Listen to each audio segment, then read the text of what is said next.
미국 국방부가 중국, 러시아와의 지역 분쟁에서 동맹국을 방어하기 위해 단거리 전술 핵무기의 역할을 확대하는 새로운 핵 전략을 검토하고 있는 것으로 전해졌습니다. 대도시와 국가 기반 시설을 파괴하는 장거리 전략핵 위협만으로는 미국이 실제 핵 사용에 나설 것이라고 적국에 경고하기는 어렵다는 판단에서입니다. 미 MBC 뉴스는 복수의 소식통을 인용해 엘브리지 콜비 미국 국방부 정책차관이 감독하는 새 핵전략 초안에 단거리 전술핵 무기를 중시하는 내용이 담겼다고 보도했습니다. 기존 미국 핵전략은 대륙간 탄도미사일과 잠수함 발사 탄도미사일로 대표되는 장거리 전략 핵전력을 앞세워 적국의 본토와 핵전력을 파괴할 수 있다는 점을 강조해왔습니다. 그런데 이번에 나온 새 구상은 이 같은 대규모 보복수단뿐 아니라 전장과 군사기지 등 제한된 표적을 겨냥할 수 있는 소형 핵무기를 선택지로 확대하는 데 초점이 맞춰져 있습니다. 미 국방부 고위당국자는 MBC 뉴스에 신뢰할 수 있는 핵 선택지가 필요하다는 것이 우리의 견해라며 도널드 트럼프 미국 대통령에게 실제 사용할 수 있는 다양한 대응 수단을 제공해야 억지력이 강화된다고 설명했습니다. 미국은 이번 구상을 통해 본토가 직접 공격받지 않은 상황에서도 동맹국을 위해 핵무기를 사용할 수 있다는 위협을 중국과 러시아가 믿도록 만들겠다는 계획인데 한국과 일본의 안보에도 직접적인 영향을 미칠 가능성이 큽니다. 중국과의 타이완 해협 충돌이나 한반도 유사시 미국이 전술핵을 핵심 대응 수단으로 검토할 수 있기 때문입니다. 하지만 일각에선 비판도 거셉니다.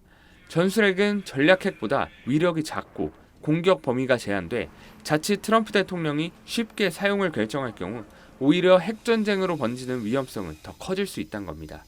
미 의회 한 고위 인사는 이번 구상을 두고 오히려 장거리 전략핵을 사용해야 할 상황에 소극적인 선택지를 동시에 제공함으로써 핵 억제에 문제가 생길 수 있다고 지적했습니다. SBS 김지욱입니다. 미 공군이 내년부터 일본 오키나와 가데나 기지에 최신형 전투기를 전진 배치한다고 상원 청문회에서 공개했습니다. Secretary, continuing with you on the topic of these 15 EXs, what's your plan to stand up the two squadrons at Kadena Air Base in Japan as quickly as possible? Yes, I believe we start, looking through my numbers here, I think we actually deliver the first aircraft next year. We're pushing hard to ramp production. 퇴역하는 노후 전투기 F-15C의 공백을 메우기 위해 F-15EX를 투입하는 겁니다. 미 공군 장관은 이 같은 배치가 한국 작전에도 호재라고 답했습니다. But we're working closely with them to increase production to get well beyond 2 per month, which will not only enable what we're doing in Korea, but also the rest of the bases around the world. F-15EX는 스텔스기는 아니지만 무장 탑재량이 막강합니다. 한 번에 13톤에 달하는 정밀 유도 무기를 싣고 날아다닙니다. 공중 방어망을 무너뜨리는 5세대 전투기 뒤에서 폭탄을 쏟아부을 수 있어 미사일 트럭이라는 별명으로도 불립니다. 이 전투기가 배치되는 가데나 기지는 타이완에서 불과 600km 떨어져 있습니다. 미 공군 장관이 한국을 콕 집어 언급한 것은 전략적 의미가 큽니다. 가데나 기지는 한반도 유사시 공군력이 한반도 외부에서 가장 먼저 출격할 수 있는 유엔사 핵심 후방 기지입니다. 이곳에 공군력을 대폭 강화하는 건 중국은 물론 북한에 대해서도 억지 메시지를 보내려는 의도로 풀이됩니다. 타이완 인근 지역에 대한 미군의 잇따른 전력 증강에 중국은 그동안 전형적인 냉전적 사고방식이라며 강하게 반발해왔습니다. SBS 김수영입니다. 피트 헤그세스 미국 국방부 장관이 공개석상에서 한국의 전작권 전환에 대해 언급했습니다. 현지 시간 30일 싱가포르에서 열린 아시아 안보회의, 이른바 샹그릴라 대화연설에서 헤그세스 장관은 한국의 군사작전 통제권 전환은 장려해야 하는 일이라고 말했습니다.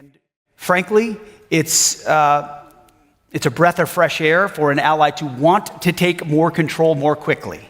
And that is an instinct we want to continue to incentivize.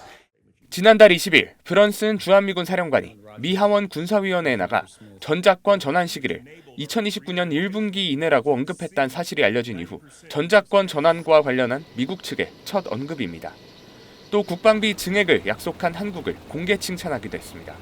헤그세스 장관은 한국이 보여준 실용주의와 지도력에 박수를 보낸다며 미국이 부유한 국가들의 국방비를 보조하는 시대는 끝났다고 말했습니다.